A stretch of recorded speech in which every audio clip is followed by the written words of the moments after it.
Assalamualaikum warahmatullahi wabarakatuh. Salam dan bahagia. Bapak Ibu guru hebat, perkenalkan saya Samsudin, calon guru penggerak angkatan 8 dari SD Negeri Gombong, Kabupaten Batang. Pada kesempatan kali ini, saya akan memberikan kesimpulan dan refleksi terhadap pemikiran-pemikiran Ki Hajar Dewantara, yaitu pada modul 1.1. Pendidikan dan pengajaran adalah satu kesatuan, tidak dapat dipisahkan karena pengajaran merupakan bagian dari pendidikan. Menurut Ki Hajar Dewantara, pendidikan dan pengajaran merupakan usaha persiapan dan persediaan untuk segala kepentingan hidup manusia, baik dalam hidup bermasyarakat maupun hidup berbudaya dalam arti yang seluas-luasnya. Pendidikan adalah tempat persamaan benih-benih kebudayaan dalam masyarakat.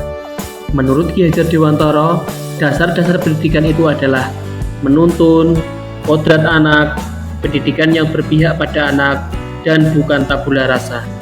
Maksud dari menuntun ini adalah pendidikan menuntun segala kodrat anak, baik kodrat alam maupun kodrat zaman, agar mereka dapat mencapai keselamatan dan kebahagiaan yang setinggi-tingginya, baik sebagai manusia maupun sebagai anggota masyarakat. Menurut Ki Hajar Dewantara, pendidikan harus disesuaikan dengan zamannya.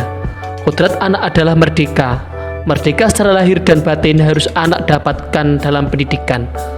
Merdeka lahir anak dapatkan dengan pengajaran, sedangkan merdeka batin anak dapatkan dengan pendidikan. Pendidikan yang berpihak pada anak bisa kita artikan bahwa pendidikan tidak mengekang anak untuk menjadi sesuai dengan yang diinginkan oleh guru. Untuk itu, pendidik yang berpihak pada anak adalah pendidikan yang berpusat pada murid. Anak bukan kertas kosong yang harus kita tulis atau kita isi, akan tetapi anak merupakan kertas yang sudah terisi yang harus kita tebalkan laku dengan kekuatan konteks diri anak dan sosiokultural atau budaya. Sebelum mempelajari modul 1.1 ini, yang saya pahami adalah murid adalah kertas kosong yang harus kita isi. Selama ini saya beranggapan murid datang ke sekolah tidak membawa pengetahuan apa-apa. Murid tidak tahu apa-apa yang harus saya berikan pengetahuan-pengetahuan sebanyak-banyaknya, dan murid harus menerima dan memahami segala apa yang saya berikan. Murid yang pandai adalah murid yang mendapat nilai tinggi di kelas. Pembelajaran hanya berfokus pada hasil akhir, tidak melihat proses dan minat dan bakat siswa. Pendidikan adalah transfer materi pembelajaran. Guru hanya mentransfer materi-materi pembelajaran dari buku atau dari pengetahuan guru itu sendiri. Guru harus dominan di dalam kelas. Selama ini, saya beranggapan bahwa guru adalah sumber belajar yang utama.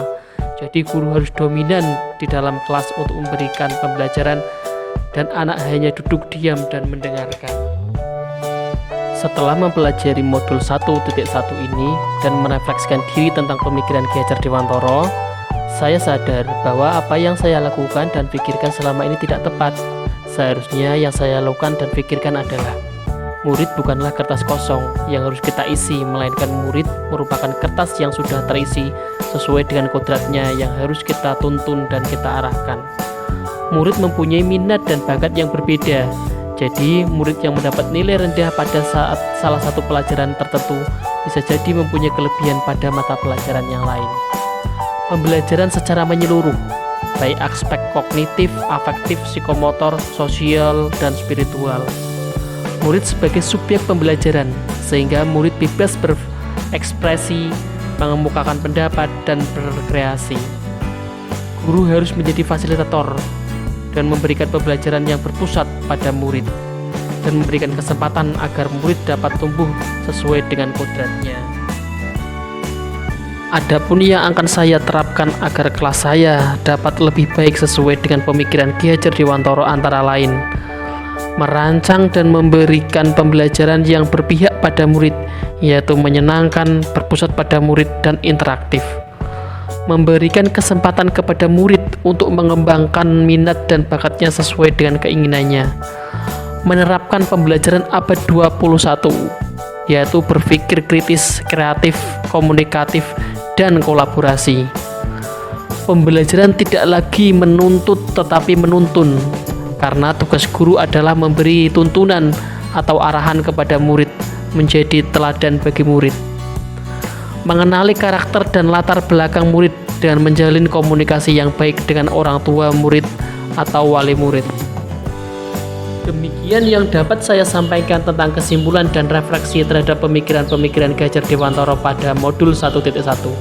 Semoga apa yang saya sampaikan dalam video ini dapat menjadikan perubahan dalam pembelajaran untuk menjadi lebih baik dan tentunya pendidikan yang berpihak pada anak. Salam dan bahagia untuk Bapak dan Ibu calon guru penggerak. Salam guru penggerak. Wassalamualaikum warahmatullahi wabarakatuh.